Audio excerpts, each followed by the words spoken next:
Hello, and thank you for joining us for our lecture on resistor color code.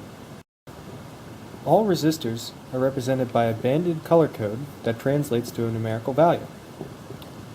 On the resistors that we will test, there will be 4 bands: A, B, C, and a tolerance band. For the ones we will test, we're going to focus on A, B, and C. The transition between the color code and numeric value is given by this equation: 10 times the color of the A band plus the color of the B band times 10 raised to the color of the C band. For example, if we had a resistor colored brown, black, black, we would have 10 times 1, so 10, plus 0 times 10 raised to the 0, which is 1. That will leave us with a 10 ohm resistor. Okay, for another example, let's look at a resistor that is colored red, red, red.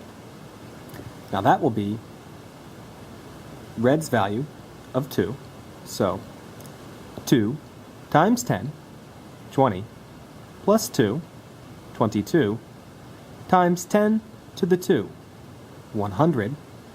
So 22 times 100 will give us 2,200, or a 2.2 kilo ohm resistor. We can use a multimeter to measure resistance. We look for the symbol for resistance, or ohms, that is the Greek letter omega.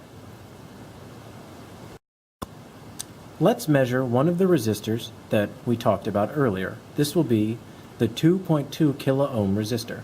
We'll first turn on the multimeter and point it towards the omega for ohms. We will then connect the resistor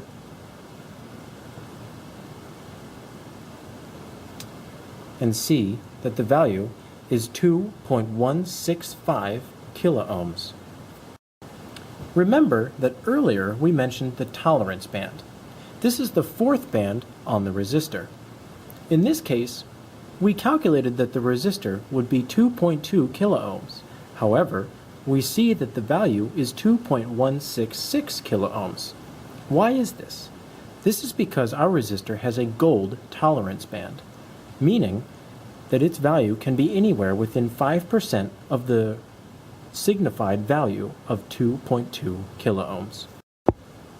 If we want to calculate what boundaries this resistor that reads 2.2 kilo ohms can be between, we would have to find 5% of 2,200 ohms and then add it, so we would have 105%, or 2,310 ohms, or subtract it, which would give us 2,090 ohms. Thus, we know that this resistor, reading 2,166 ohms, is well within its boundaries.